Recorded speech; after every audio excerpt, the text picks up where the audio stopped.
we have video, we have audio. Episode 3 of Hey Dad, it's Neptune. Please be advised, the main theme of this podcast is death of a father. This topic will be approached with humor. You're in safe hands. I'm a professional. So, hey again, Dad. Great to have you back. I appreciate you making the time. I know you got that chock-a-block schedule, don't you just? But let's be honest, I'm busy too.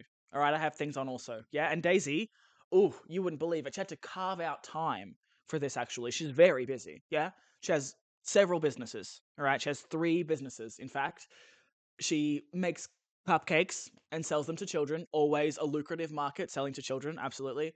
She fixes buttons on dress shirts, again, for children, because they can't do it, you know? They don't have the motor skills, always, you know? Some of them do, some of them don't. Yeah. And then the third business, she also has an Etsy store selling bone jewelry. Where does she source the bones? I ask her and she never answers. It's a little concerning, but she carved out time to be here as my emotional support panda, all right? So she's busy too. I can't give you too many flowers for showing up on 3 occasions for this podcast, all right? That is essentially about you, yeah? Because there was a bunch of times where you didn't show up, yeah? All right. Gotcha. Gotcha, Dad. I told you. I'm going to come for you in this podcast. I told you that from the day one. I'm coming for your neck. All right. There's a bunch of times you didn't show up. That's the reality of the situation. Yeah. Let's move on. You're deceased now. It's not all good. I do hope that you're having fun in your soul soup, yeah? In your limbo, in your fun little reincarnation waiting room, yeah? Love to think of you there, just kind of like one with the consciousness soup, yeah? It's like a dissolving. It's sort of like that scene in Hercules, the 1997 Disney animated film, in which there's a scene towards the end where there's like a river of souls in the underworld, yeah? It's sort of like that, but if the river was like dissolved, like if once you as a soul entered the river, you like dissolved into the river. Like that video of that raccoon who gets fairy floss and then tries to wash it in the water and it dissolves in the water and the raccoon is so devastated. Dad, that video makes me so sad. Have you seen that video? Maybe you have. Maybe it made its way to Facebook.com, the only social media that you had. Maybe you saw it. I don't know. But that video makes me really sad. Yeah. But that's what I think of you. You are the fairy floss. You have dissolved into the river of the souls. And it's sort of just a big amalgamation. You are one, but you are many. We are one, but we are many. And from all the lands on earth we come. We share a dream and sing with one voice. I am, you are, we are Australian. Take it, Dad.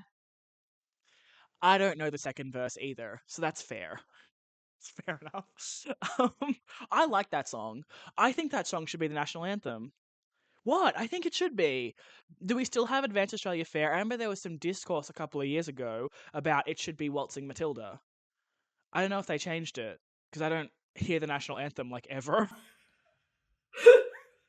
I was born in this country. I live in this country. Do I hear the national anthem?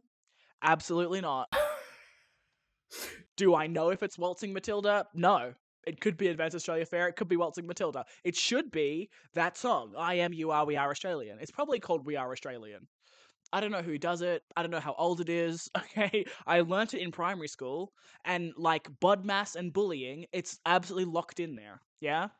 It's all I need to know. It's all I needed to learn in those 6 years of education. All I needed to learn was that song, BODMAS, and that I should be bullied. Those are the only things I had to know, Dad. And now I know them, and I live my life better. Thank you so much, public school education.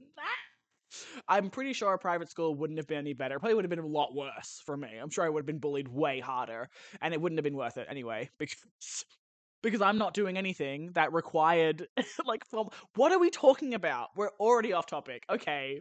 I was born in this country and I live in this country, but I don't know what the national anthem is. I'm pretty sure it's Advance Australia Fair. Like that's what it was last time I checked. But last time I checked was like the 2020 Tokyo Olympics. That's where I hear the Australian anthem, at the Olympic Games. I can't think of anywhere else that I've heard it, like ever. I mean, maybe at like merit assemblies in primary school and high school, but like I don't go to school anymore. Not to brag, but I'm 32. All right, so I finished school. I finished primary school and I finished high school. Well, I finished primary school and I finished high school. Did I go to university? Absolutely not. Yeah, because I hate formal education settings and I hate having to talk to people that I don't know. It's called autism. Look it up, Dad. So let's stay on topic, all right? Because I do think that we should change the national anthem to that song. We are Australian, okay? And I will call up Anthony Albanese. I forgot who the Prime Minister was for a second, so that's great. I'll call him up and I'll be like, Anthony, you know what? 2 issues. First of all, I think that the national anthem should be that song that's like, you are, we are Australian, right? Second issue, stop negative gearing. Stop it. And also put a cap to how many houses someone should own. People shouldn't be able to own 7 houses. I think a house and an investment property is fine. That's fine. When you own 7, that's too many. Okay, I would like to one day buy a house. Doesn't look possible. Yeah, which is why I'm renting, and also why I moved regionally, because my rent went up when I was living in Melbourne. So fun, right, Daisy? She loved it. It was great. It was a really fun time. So I will call up Anthony Albanese and see what he can do about those 2 main issues. Yeah, the only issues that I have as an Australian citizen. But Dad, it is embarrassing that in a country where I was born and currently reside, I genuinely forgot who the Prime Minister was for a second. I genuinely forgot that. Okay? Because I've been paying attention to my favorite reality show, USA Election 2024. It's great. It's new. It's fun. There's been twists. There's been turns. There's been memes. It's been a very fun thing. It's a really big, like, cultural moment, and it, like, permeates the whole internet, and it's really fun. It's really fun. Dad, do you enjoy watching USA Election? You didn't watch this season, okay, because you are deceased. But maybe you watched last season, USA Election 2020. Did you see it? It was really good. Yeah, that was a fun one. That was a fun one. And this one is funner. This one is more fun, actually. This one trumps that one. No pun intended. And I'm really enjoying it. And I'm rooting for Kamala. She's my team. Yeah, blue team. Go blue. And that's really enjoyable. I don't want any USA Americans to think that I'm trying to make light of their political situation, or I'm trying to imply that their feelings and, needs and wants and fears aren't real because I'm calling their election a reality show for me. That would simply be an assumption that someone would be making by reading into what I'm saying. And the problem is that when you assume, you make an ass out of you and me. Yeah? So unless it's explicitly what I said, it's probably not what I mean. Just like fun fact going forward. So I am watching my favorite reality show, USA Election 2024, and I am enjoying it. I think that I enjoy it so much because the thing about USA elections and like the US in general is that like voting is not compulsory, which always blows my mind. It always is like, what? What are you talking about? And I think that that is like interesting because it creates this ripple out effect in which there's like gerrymandering, voter suppression, and then people like aren't even enrolled to vote, which is just I'm like, what are you talking about? And it's so interesting to me. I think that's part of the reason why, like, whenever there's like speeches and stuff, like the candidates are really trying to rile people up, and they get musicians to come and perform. Megan Thee Stallion performed at a Kamala Harris rally, and she coined "Hotties for Harris." Like, it's memes, it's culture, it's internet. You don't understand, Dad. It's bigger than just like the news information. Yeah? It's an entire culture ripple out effect. Because there are so many people that live in America. I don't know if you know this, Dad, but there's like way more people that live in America than live in Australia. It's crazy. Australian population is like 27 million. American population, like 330 million, I think. Maybe. There's like a lot of people that live there. And they speak the same language. It's really interesting. They speak the same language, but they speak it kind of funny. I think they have like speech impediments. That's really sad. I hope they get better soon. But it is really fun to like watch the speeches and stuff. The speeches are so like, you can make a difference. Your voice matters. Make it count at the polls in November. Like they're so like, you matter, you matter, you matter. Make your voice heard. It's such a big, and they want to have like slogans and everything, and like they want to make it viral and have it be this thing that like reaches people because voting isn't compulsory and people have to feel compelled to go out and vote. Apparently, also like they usually hold elections on like a weekday, which is people are working, baby. Don't do that. You know what I mean? Like at least we hold elections on a Saturday, even though it's compulsory. It's like, well, yeah, at least it's a day that most people are not working, or you can vote early if you are working. You know, it's really, Dad. I think there might be some problems in America. What do you think? There might be like some issues, maybe like 2 or 3. Yeah, maybe like 2 or 3. I think they can fix them pretty easy though. There's just like a few issues, just like a couple of things to iron out. I don't think it's like centuries of issues. I think it's just like 1 or 2 that are happening like right now. And you can just like nip them in the bud, I think. And then it's fine. I think it's all good. I think it's all good. Yeah. Yeah. But I've been keeping up with my favorite reality show, USA Election 2024. Just absolutely locked in, mostly because I'm watching a lot of HasanAbi. I am, Dad. I'm locked in. I'm hyperfixated. My brain is like, yes, yes, yes, more please. I can't. There's a lot of content too. I'm not running out of it at all. There's just too much. It's like overwhelming. I'm just like shovel it right into my brain. I'll just open it up. I'll take off my hair, okay, and it brings out the rest of my skull. It just comes right off, and you just shovel the Hasan content right in there. I'll just close it up and I'll shake my head and then I'll absorb all of the information. That's how it works, right, Daisy? She gets it. She knows her science. It's actually fine, Dad. It's all good. So I do wake up now and I turn over to my laptop and I type in TW and it autofills to twitch.tv/HasanAbi and I press enter and I just start watching. Because the thing is, Dad, I wake up at like 10, 11 a.m. and that's like the previous day's evening in the US. So it's like the end of Hassan's stream because he streams for like 8, 9, 10 hours a day. Very normal behavior for a normal human person. That's normal things, normal things. Normal person alert, normal guy alert over here. So normal. And I would definitely know about normal, wouldn't I, Dad? We would both know about normal, you and I. Very normal people also. My friend Lucebile said that part of the reason that I'm drawn to Hasan is that he is an eccentric person with idiosyncrasies. And that's my type. You know, I love having a friend like Lucebile, who is my closest friend, my good friend, has been my friend, very close friend for a few years now. That's really great because sometimes they tell me about me. They tell me about me, and I'm like, oh, that's who I am. Okay. Sure.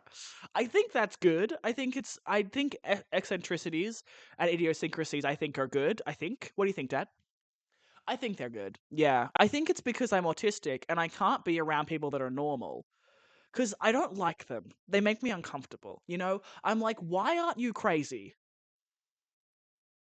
Like, why aren't you crazy? And like, why have you not been through traumatic events and stuff? Like, I don't like that. I don't like that. They don't get it. They're not weird and they're not broken in the brain. And it's like, we can't hang. We can't hang because you're normal. So I don't like that too much. And yeah, because top tip, Dad, streaming for 8, 9, 10 hours a day is not like the most normal behavior in the world. Apparently. Also, I genuinely don't know how he has time to do anything else, but he does other stuff.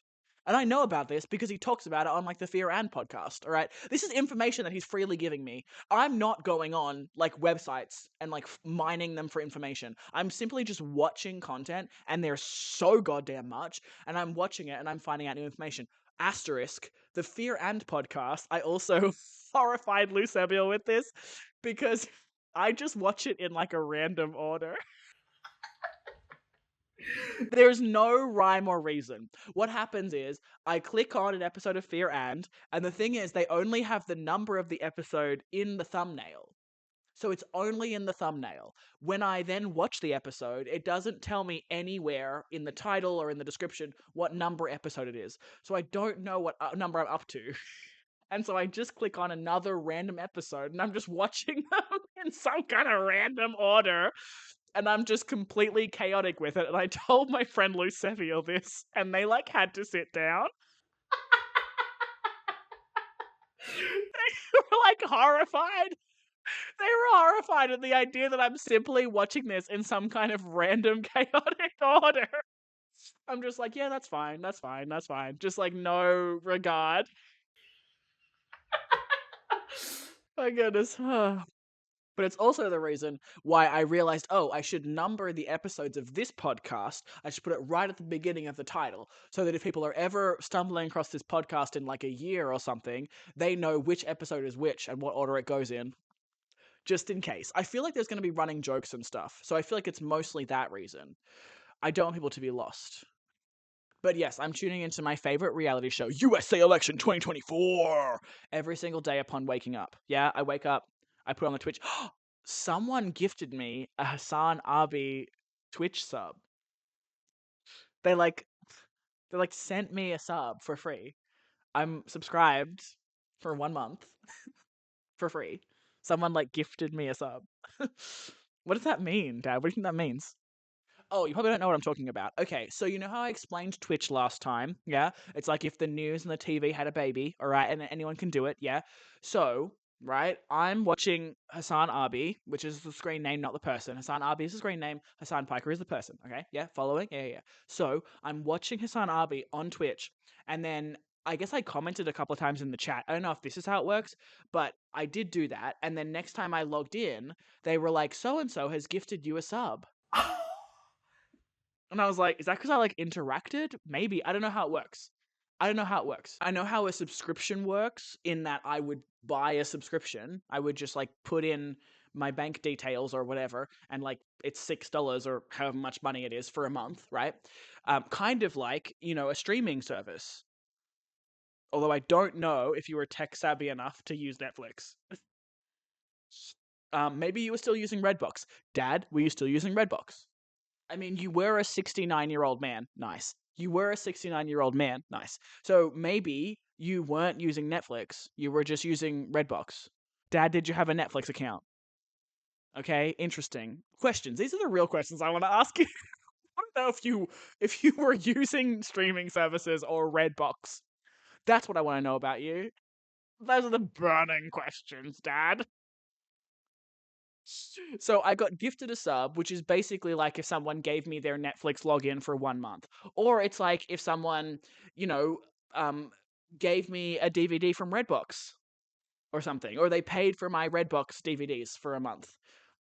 Not an equivalent amount of money, but it's a gift. It's a gift from a stranger on the internet. And so I don't know what that means. Like what do you think that means, Dad? Like, why would they give me a sub? That's so what? Me? You know what I mean? Like, I wonder who that person is, like, what are they trying to get into? Like, what are they trying to do? Like, why would they give me a sub, like, because I'm free on Thursday, if they're free on Thursday, and I could make time on Friday if I could make time on Tuesday, potentially. Like, why would they give me a sub? That's so, so wild. Like, who are they? And why would they do that? What are they trying to say? That's so silly. That's so silly of them. That's so silly. It's so funny. Yeah. Yeah. But last time I forgot to finish a point, Dad, because I was talking about horror and I was talking about sex as gore. And I was trying to make the point that sex is gore, but then, Dad, I got sidetracked because I realized that when I say sex, you, as an old man, presumably straight, skill issue, you, as an old man, presumably straight, skill issue, might hear the word sex and think just penis and vagina. And I was like, oh, no. When I'm saying sex, I'm talking about everything, right? And then I was like, oh, I went on this whole tangent about sex and sexuality and pleasure and bodies and autonomy and all kinds of stuff. And I didn't finish my point about sex is gore, right? So, Dad, follow me. Walk with me on this, yeah? Walk with me on this, all right? So, gore in cinema is essentially making the inside outside, isn't it? It's stabbing someone in the leg and blood comes out. It's cutting someone open and taking out the organs, yeah? It's cutting someone's leg off and their flesh. Love it. The inside is now outside. Gore.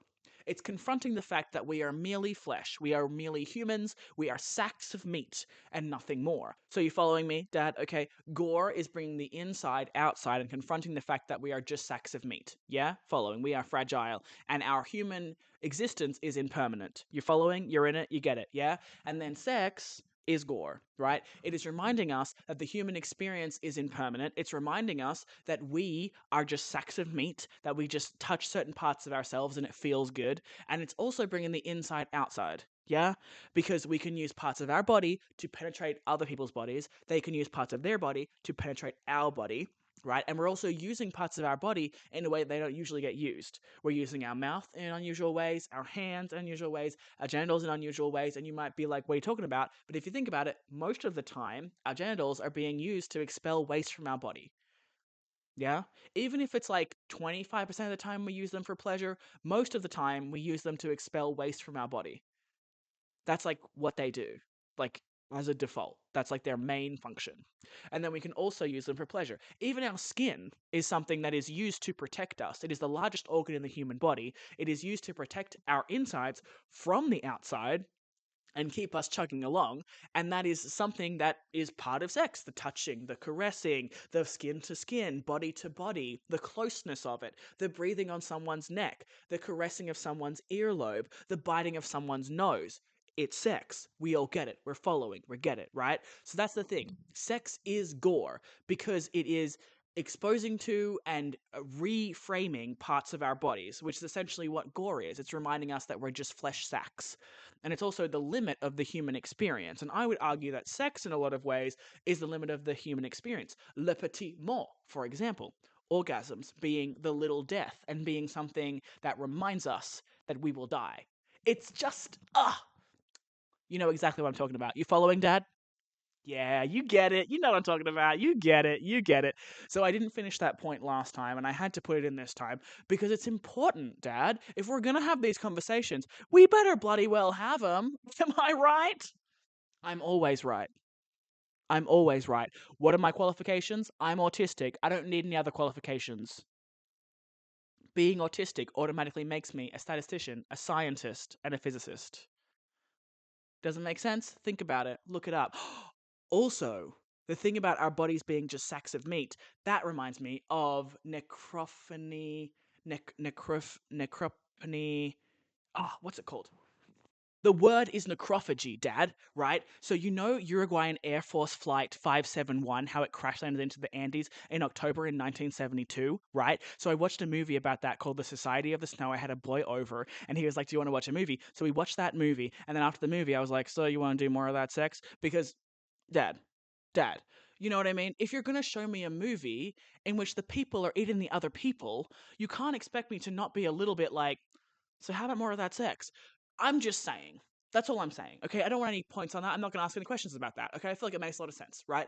So, this is a real thing that happened. You probably heard about it because you are old and you were alive when this happened, right? So, I'm reading a biography from one of the people that went through this, Coche Inciante. He's unfortunately dead. He did die like 2 years ago, but after living like 50 years after being on the mountain, right? So, he was talking about how while he was on the mountain and he was eating his friends, they weren't just strangers. They were people that he knew. They were friends of his. Most of the people in the flight were rugby players. They were like on the same rugby team. So that's called necrophagy. Because the thing about cannibalism, Dad, is that it's the ritualistic killing of people for the purposes of eating them. Whereas necrophagy is eating like corpses, people that are already dead, for the purpose of survival. It's a different thing. This is the thing about me, Dad, is that when I read the biography of someone, when they're writing about their experience of crash landing into the Andes and living there for 2 months and having to eat the bodies of their dead friends to survive, and they say, you know what, I think of it as necrophagy, not cannibalism. Something about me is that I'm going to call it necrophagy. I guess I'm just a better person than some people.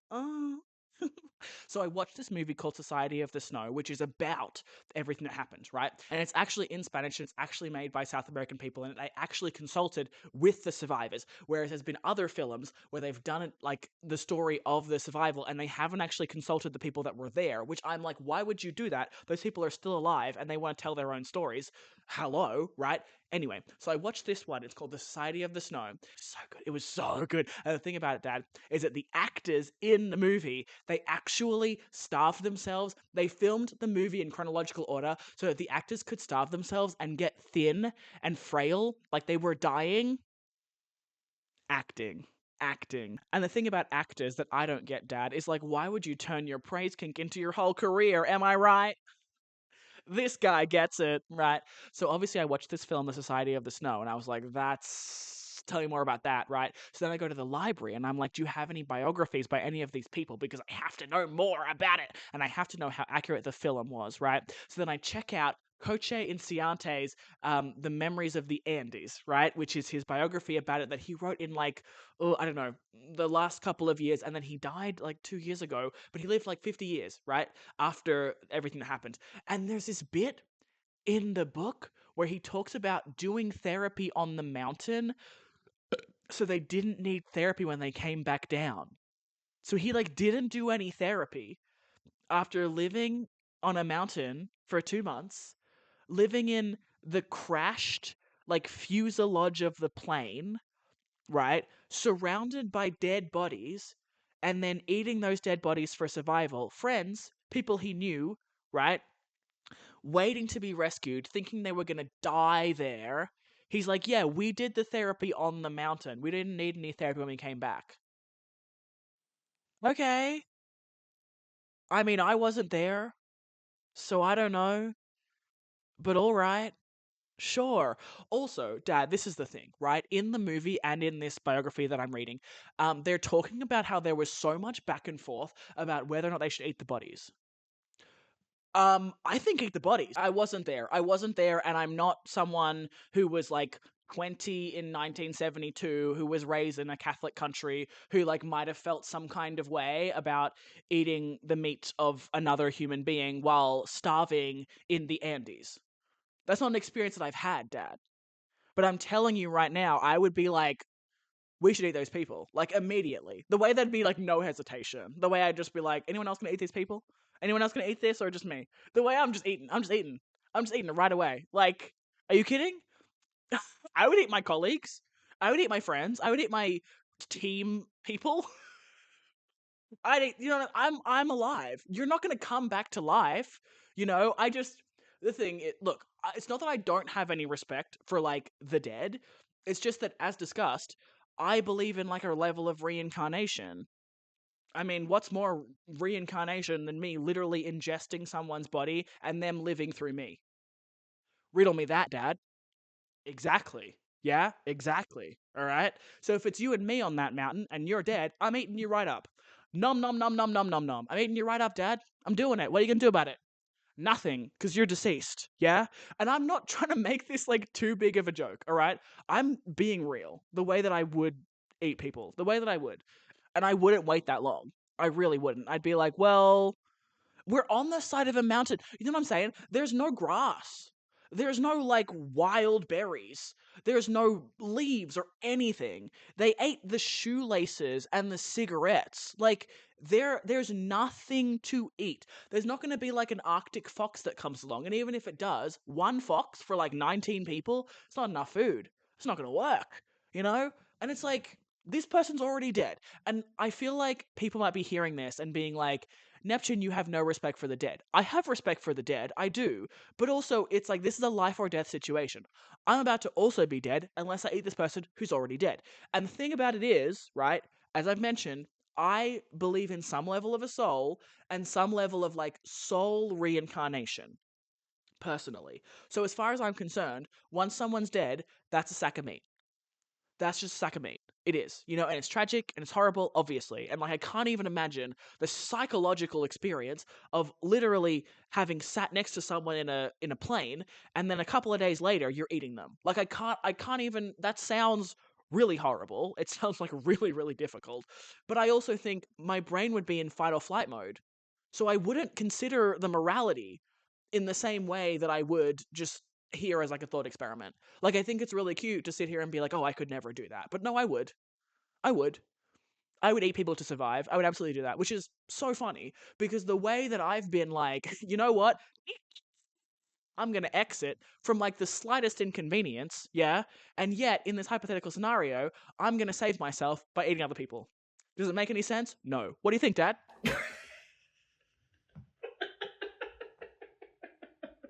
This is a really weird episode. I feel like I'm coming across as truly detached from reality. The way that I'm like, the US is my own reality show, and this horrific tragedy that happened 50 years ago is my own personal thought experiment. It's just not a great look for me. Not a great look for me. What do you think, Dad? What do you really think? I know. Yeah, and also, bonus question. I feel like I would eat the thighs first on a human being. What would you do? I feel like my order would be like thighs, calves, upper arms, forearms, organs. What do you think? Because you can't eat the lower intestines. You can't eat the lower intestines because the bacteria will make you sick. I don't know if you can eat the stomach. I think the liver's fine. Lungs, liver, heart, I think that's all fine.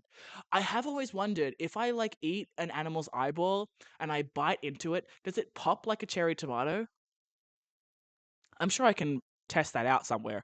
I could probably get like a whole fish and test that out. I feel like fish's eyes aren't that different to ours. I love that I'm saying this thought experiment like truly maybe a year and a half after I was vegan for 6 years. Dad, I don't think you ever knew that. By the way, I was vegan for 6 years. What do you think about it? That's so interesting. That's really interesting. Yeah. That was from like 2016 to like 2022. And I just like stopped being vegan basically. Well, like there was a few things. One thing, when I had my top surgery, that would have been February 2023, right? Right after I had my top surgery and I was recovering, I started craving fish, like white fish, and I was like, I've just been through this like pretty big like thing that's happened to my body, and like if my brain and my system is going, we need fish, I probably need fish. I should just go and get some. So I just went and bought some fish, and then I just like gradually started eating more like fish and chicken, and I've been having some cheese, like dairy cheese, and some eggs. It's very exciting. It's very exciting. New stuff, new stuff. I'm not out here to be like, people shouldn't be vegan. You know what I mean? That's not my vibe. But the thing is, I also was like, maybe I should stop being vegan because I did notice there was a bit of a pipeline in terms of like vegan to like alt-right pipeline where it's like, there's something about the rigidity of something to do with someone's diet that seems to make people like go down a dark path where I guess maybe other people in their lives are like making fun of them a lot or something, and so they're seeking out friends in like unusual places, and then they get like further and further radicalized. I mean, it's a pipeline.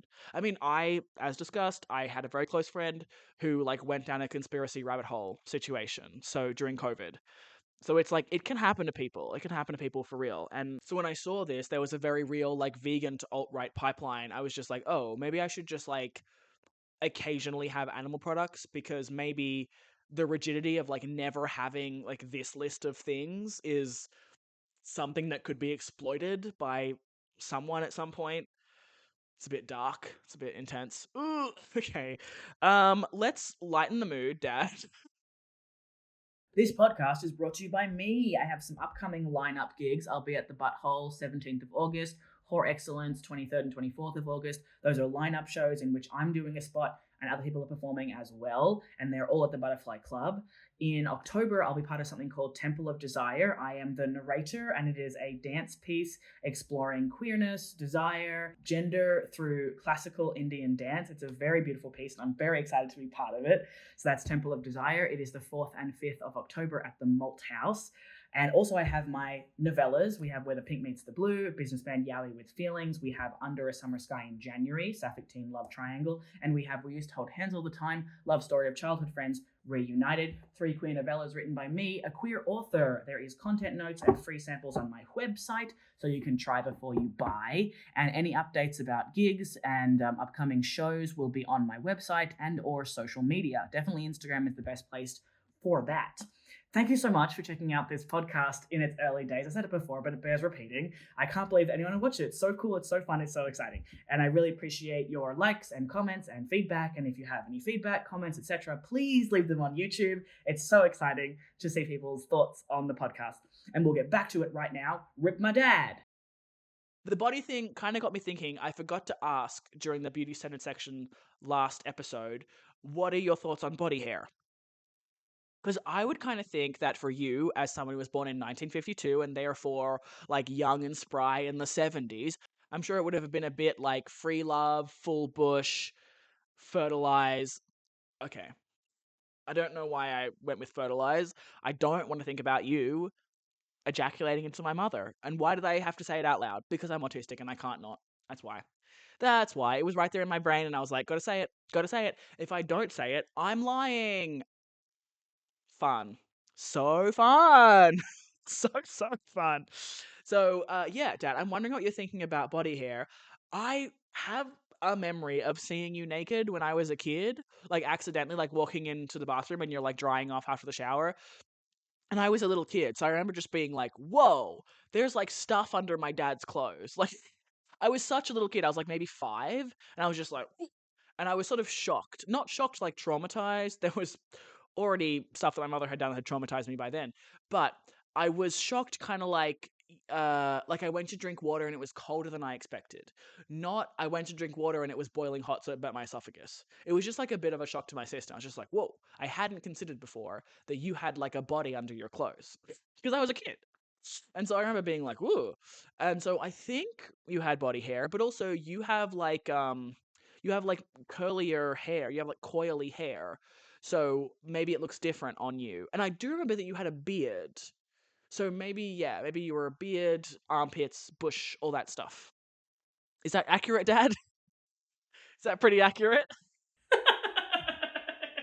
Because I have a bit of a theory that, you know, when it comes to body hair, especially like pubic hair, I think a lot of that is influenced by A, like people wanting to achieve a beauty ideal, like usually a cis-normative one, and B, people being influenced by like the American porn industrial complex.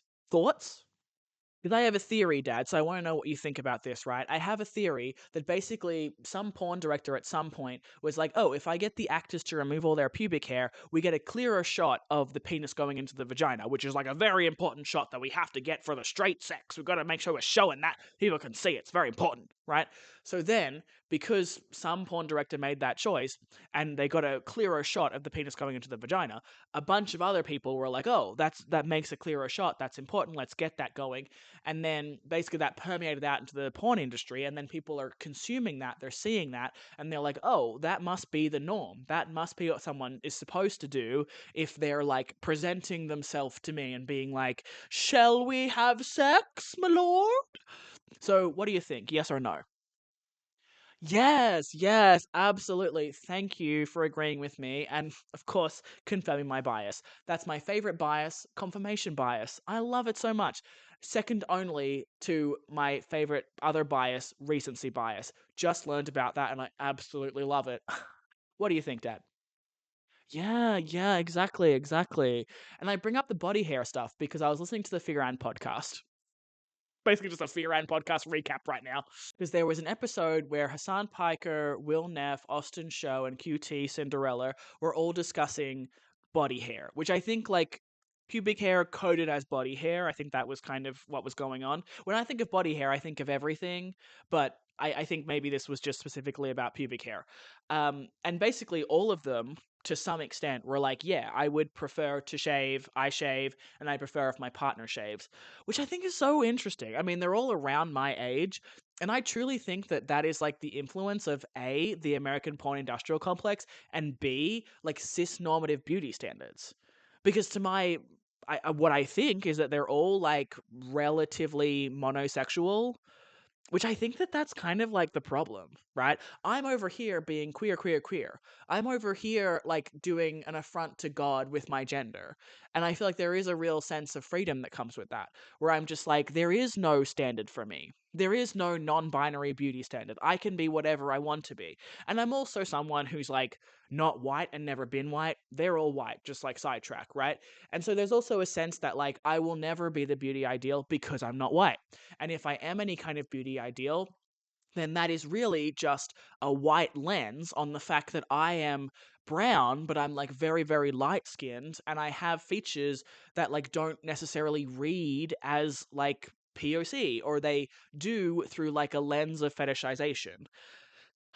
And so I feel like there's this real sense that like I'm just so aware that I would never win the game of like beauty ideals. So it's like I don't need to be that. You know, if I want to work out, that's because I want my body to be strong. I want to feel good. It's not because I think unless I work out, I'm not attractive. I know I'm attractive, right? I literally just did my show, Being a Woman for Money, in which I stripped naked every single time I perform that show. And I've had a lot of people comment very positive things about my physique. And like that's because I like myself. And that's because I have a confidence in my body, because I like my body, and I like being naked, and I like having sex, and I like the way my body is. And I don't really think too much about like my pubic hair. I mean, I trim it up. I think that's, generally a pretty good way to go. But like if I don't, then I don't, you know? I think it's weird. I've also like gone down on people that have had like full bushes, and I haven't really had a big problem with it. I think maybe there's an issue of someone like creating a narrative in their head where they're like, well, I shave and it's such a difficult thing, so I want the other person to also do this difficult thing. And like, that seems a little strange to me. Dad, have you ever shaved your pubes? Interesting, interesting. Thank you for contributing. Yeah, yeah. I did used to shave my pubes when I did sex work, which I think is kind of funny when I think about it now, because it's like it was pre-T as well. So like now that I've been on T, my pubes have like spread out. They used to be very contained and the hair was relatively thin, whereas it's gotten thicker and it's like spread out. It's like moving, it's migrating outwards. Although that might just be me turning 30. I have heard other people mention that their pubes like go a walking in their 30s, so I don't know. I don't know about that. But yeah, I used to shave when I did sex work, mostly because I was like, I know that the most annoying guy, the most annoying client is the one who wants the worker to be fully shaved. I know that's the most annoying guy. And so if I can avoid having to talk to that guy, if I can avoid having that guy be like, I just really think that if you're going to be charging for it, you should probably shave your pussy. Like, if I can avoid having to deal with that guy and have that conversation, I would prefer it. So I did shave, yeah. And I did have a couple of clients sort of be like, oh, I actually prefer some hair. Like, I feel like hairless is a little bit weird. It's like you're a baby.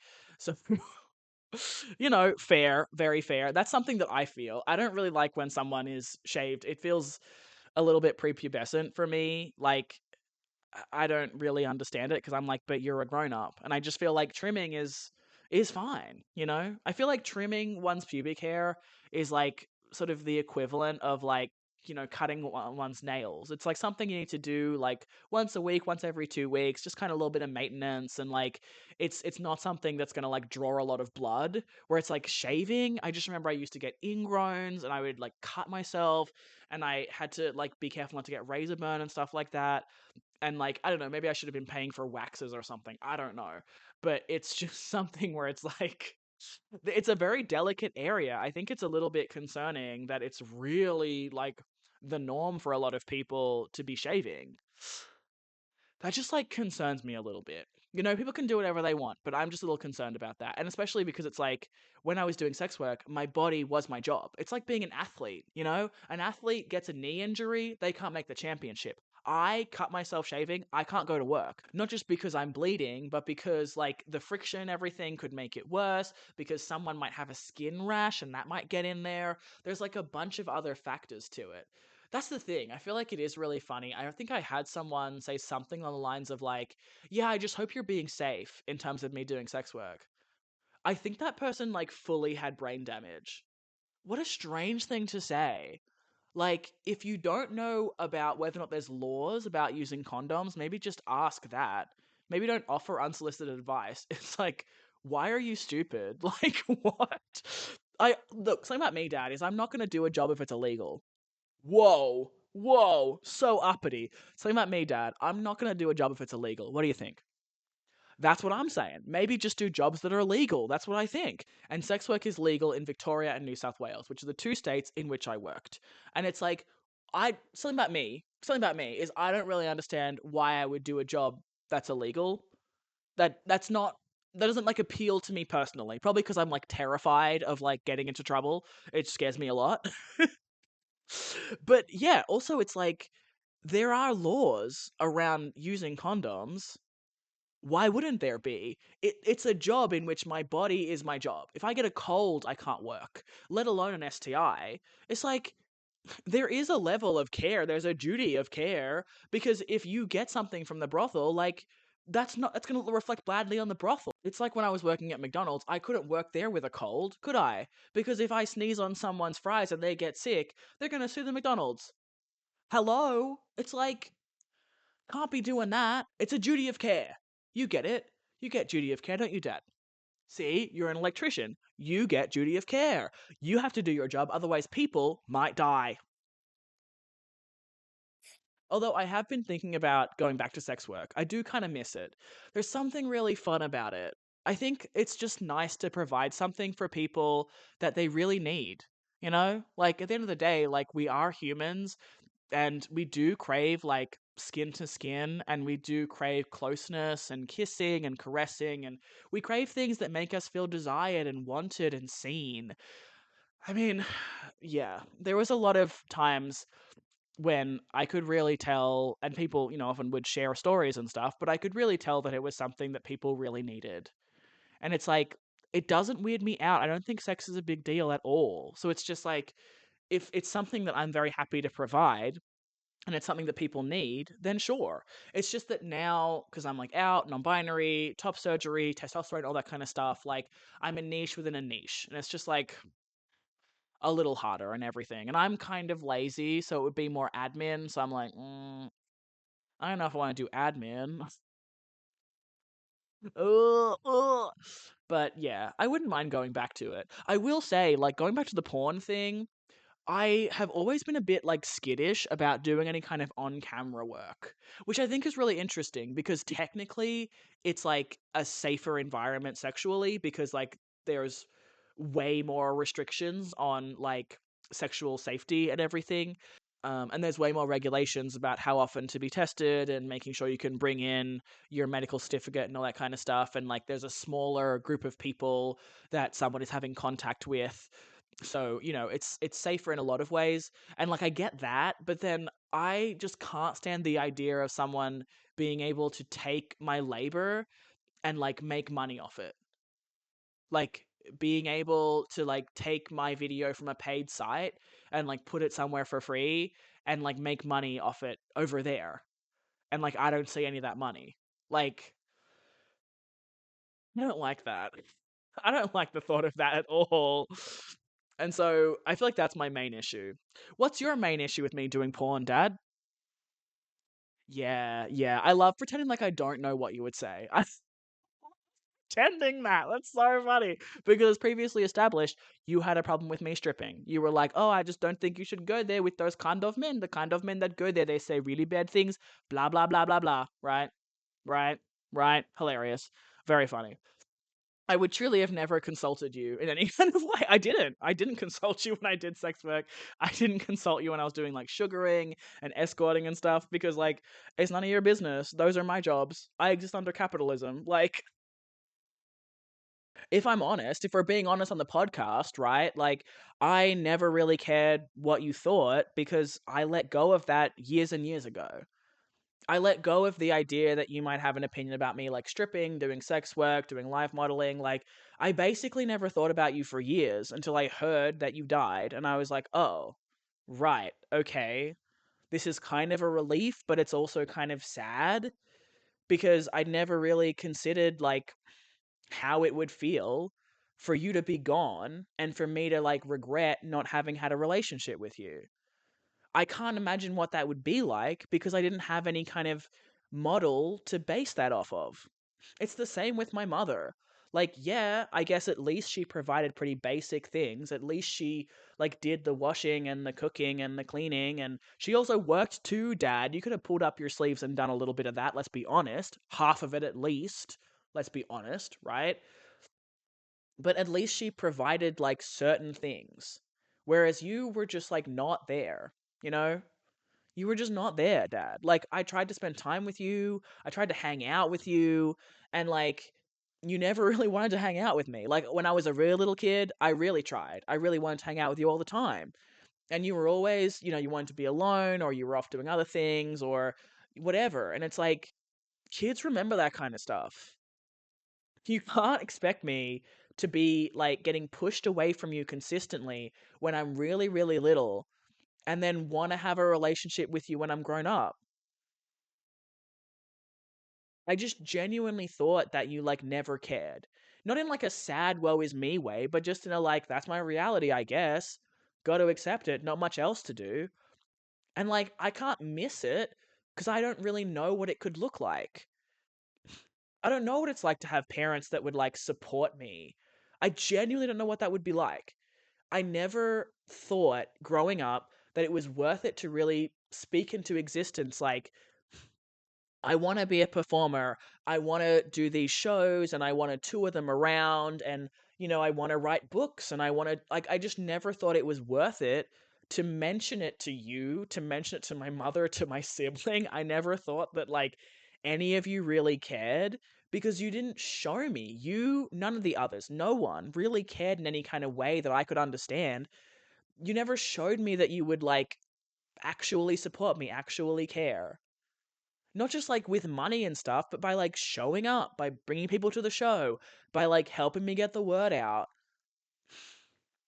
All kinds of things. And you probably tried in some kind of way, but it was, like, too little too late, Dad. You want me to lie on the podcast? I told you. I'm being honest on the podcast. So I just didn't care. Why would I care that you're like, oh, I don't think you should do stripping. I think that might be a bit unsafe for you. Why would I care that's something you would say? After all those years. Come on. I never even thought of you when I thought of going into sex work. It never even crossed my mind. What would my dad think? I'd basically disowned you, if I'm being honest. And also, it's sex work. I think it's a very beautiful thing. Like, we're human beings. We crave connection. We want to be seen. We want to be appreciated. And it's like, I'm very comfortable providing that for people. Some of the other workers, like, wouldn't like to kiss the clients, for example. I was very happy to do that. I liked that. I liked being able to look in people's eyes. The amount of times I had clients that would, like, hold me so tight, and I could, like, feel their body shaking, and would tell me stories about, like, I had this girlfriend, she broke up with me a while ago, and I just haven't gotten over it, and I haven't been able to get out there, and my friends don't listen. They say, hey, just get on the apps, just go out, just drink. And, like, I just really needed this. Like, I think that's beautiful. I think that's so wonderful. And, like, it's something I'm very comfortable with. I'm comfortable with my body. I'm comfortable with my sexuality. I know that sex is just a human thing. I see it as, like, similar to playing tennis, honestly. I'm going to be real with you. And it's like, if I was sitting here and I was saying I love playing tennis, I want to have, like, 3 different tennis buddies so I can play tennis 3 times a week. No one would think that's weird. But if I'm talking about trying to get a rotation together so I can have, like, 3 honeys coming over to my house a week to, like, bend me over and give me the good stuff, suddenly everyone's a prude. Suddenly no one believes in bodily autonomy. Suddenly it's like, oh, I don't know, are you using protection? Are you doing this? Nah, I'm not using protection. I'm an idiot. Like, I've done sex work where my job is my body, my job is my health. So I'm gonna take care of myself. I'm gonna be using barriers and getting tested regularly and communicating with my partner. I, like, clean my sex toys after every use, and I put condoms on them if I'm using them with someone else. Hello? Like, that's the level of sexual health that I believe is important. I'm informed. I'm an adult. It's an adult activity, sure, but, like, I am an adult, and I have been one for a while now. And, like, it's weird to me that there are people that are older than me that are weirder about sex than I am. And it's, like, literally just a human way to connect. Just a physical thing. Not everyone likes sex, that's fine. But, like, a lot of people do. And sex is also, let's be honest, like, one of the few ways that a lot of, like, cis het men get any kind of connectedness in their life. Like, we live in a society, you would know all about this, Dad, as an old man, right? We live in a society where, like, a lot of people that are raised as boys are raised to kind of think that, like, the only emotional connection that they get, the only like skin to skin contact, the only like long hugs they get in this world are from like a girlfriend, like specifically a woman that they are dating. Like not even just like a close male friend, they can just like lay on the couch together and watch a movie. No, no, no, that'd be fucking gay. That'd be fucking gay, man. And like they also can't just like, I don't know, kiss their friends when they're drunk or whatever. Like there's nothing. It's just like go fuck a woman and get over it. Like that's it. That's literally it, Dad. And you would know all about that. You're an old man. You would know all about that, wouldn't you? Exactly. Yeah. And so it's like, I did feel good about providing that for people. I do think about going back to sex work, honestly, even though now I would be like a niche within a niche as like an out non binary, top surgery on testosterone. Although I'm sure people will be into it. Sure, absolutely. I can bring my bag of tricks and all that kind of stuff. But it's like, that's the thing. Like, we live in a space where there's a lot of people that have like grown up as cishet men that don't really have an outlet for like being held. It's rough out there. And I'm not saying like men have it harder or anything, but I'm just like pointing out the fact that it was a job that made me feel like what I'm doing is worth it. What I'm doing makes people happy. It like has a purpose. I've done jobs where I've been like, what is this even for? I'm literally just like writing a bunch of emails to people. This is nothing, Doing something like sex work, I'm with real people. I'm making their day better and making money doing it. And like the idea that I would ever stop and be like, I wonder what my dad thinks about this. That's weird. I would never do that. I would never wonder what you thought. That's it's just like I can't even conceive of what it would be like to live a life such that I would ever even contemplate what my dad would think before making a decision.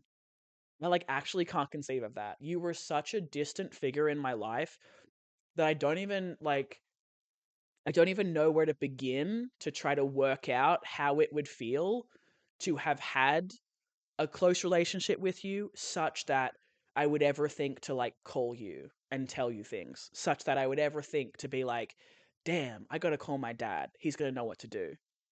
I don't know. And we're being honest on the podcast, Dad. We're being honest on the podcast, all right? But I think we ought to wrap it up. I think we're done here for today. And we're going to wrap it up as we always do with a happy memory. This is one of the few times that we spent time together. I remember this is in the Oberon house before you and Mum split up. And I was in yours and Mum's bedroom. And I was on like your side of the room by the cupboards. And I don't remember exactly what we were doing. We were just kind of hanging out. And it was afternoon. The sun was coming in through the blinds. You had these like wooden blinds on your bedroom window. Um, and the sun was coming in through them, streaming on through. I can still remember looking out that window, and we had a garden with these shrubs and flowers. And then, like, looking further on the other side of the road, there was just these, like, rolling hills. Because we lived in town, but there was basically a farm opposite us. It's a small town, Oberon. And I'm just with you hanging out in the bedroom. I think maybe you were folding clothes or putting something away or something like that. You were like near the cupboard doing something in the cupboard. And I remember you saying something along the lines of, I used to pick you up with just one arm. And I'm like 7 or 8. So I'm like, what do you mean? And you're like, here, I'll show you. And you kind of like let your arm down a little bit, enough for me to like grab onto your bicep. And you sort of said, here, grab on here, like to the bicep. And you just kind of like hoisted me up in like one swift movement. And I remember just like swinging, just being like, whoa. And I'm like giggling. I'm just a little kid. I'm like, whoa. I'm like giggling and smiling, and you're laughing and smiling. And you just like do a couple of reps, like lifting me up. You were a strong guy. And you just kind of like put me down, and we're just laughing and we're just giggling. And the sun is streaming in, and there's the garden outside and the farm further on. And we're just a parent and a child having like a sweet little moment. We're kind of both kids in that moment. We're sort of playing just like kids would. And that was just a nice little moment, Dad. Oh, and I wish we had more nice little moments, laughing, being gleeful like that, being like two kids. We could have had lots of moments like that. Even later.